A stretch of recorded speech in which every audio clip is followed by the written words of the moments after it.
नमस्कार बंधुगण आपण मानकु कुकिंग तड़का को स्वागत जनाऊँगी। बंधुगण आज मु आपण मानक पई गोटे मिठा जिनस तैयारी करी। देखंतु ए जिनसटी केते सुंदर होईची। ये चारिटा कदली आउ मैदा रे तैयारी होईची। आसंतु वीडियोटी देखिबा।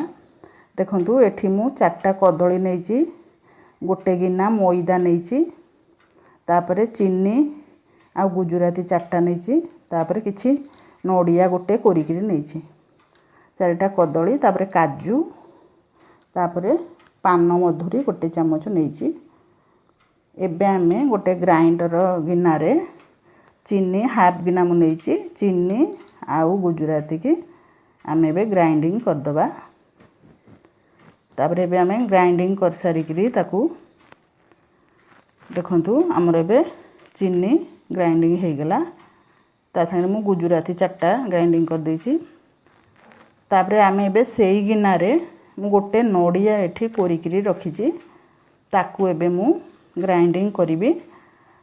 ताते उषुम पानी देकिरी, गरम पानी अल्प माने उषुम हेथबो सेई पानीटा मु देबी, ठंडा पानी देबिनी। उषुम पानी देई ताकू एबे भल्लो भाबे मु ग्राइंडिंग कर देबी। तापरे सेई उषुम पानी देकिरी मु एबे भल्लो किरी ताकू नोडिया रसटा बाहर करिवि। ताकू गोटे चाहा छणा रे मु एबे छाणीबी। देखंतु एबे मु ताकू गोटे जागा को चाहा छणा रे छाणी दउजी। हमरो नोडिया रस दरकारे टिफिन खंडे। देखंतु हमरो नोडिया रस टिफिन पाखा पाखी हे गलानी। एटा कंसारे मु देखौजी। तापरे एबे मु नोडिया रस बाहर कर रखी सारी एबे मु से चारटा जो कदली अछि ताकू मु एबे भल्लो किरी चकटी दउची। ये अति सुंदर लागि थाए खाइबा को, बहुत टेस्ट ए जिंस ए मिठाटा। तापरे सेथिरे मु गंठ गिनाई नेइथिली जो हमर मैदा, तापरे चीनी 2 चामच पकोची।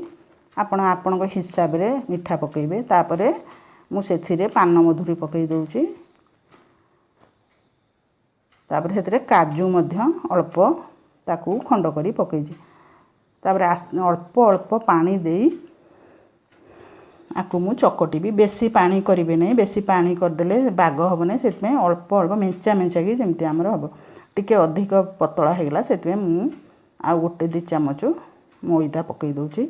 एटा चकटला बेले हाथ पूरा लाल लाल लागिवो। एबे मु सेथिरे गोटे चामच तेल दे दउची। एटा शूटिंग कला बेले टिके छाईटा पड़ी गला, सेति पई देखा गला नै। तापरे गोटे चामच गोटे चिमुटा लूण पकई दउची। एटा टिके देखा गला नै, सेति पई मु कहि दउची गोटे चामच रिफाइंड तेल आ चिमुटा लूण। तापरे ताकू भल्लो करी मु फेंटी देली। एबे मु गोटे कड़ाई रे तेल गरम करूची। आउ गोटे कड़ाई रे मु एबे नोडिया रस दे देबी। देखंतु म एथरे नोडिया रस दे दउची। तापरे एबे मु सेथिरे 2 चामच जो चीनी ग्राइंडिंग करथले ताकू दे दउची। आपण आपनको हिसाब रे मिठा करिवे, कारण मु सेथरे चीनी पकईची आउ एथरे मध्य 2 चामच चीनी पकई। तापरे हमर तेल गरम हेलानी। एबे आमे मिठा सबु छाणीबा। आकु आपण कोन कहिबे, आकु कोन कुआ जाय आपण आपनको मतामत जणैबे। मु आकु मैदा कदली मिठा बरा कहूची। तापर देखंतु हमर बरा गुडाक 4टा बरा मु एठी पकईची।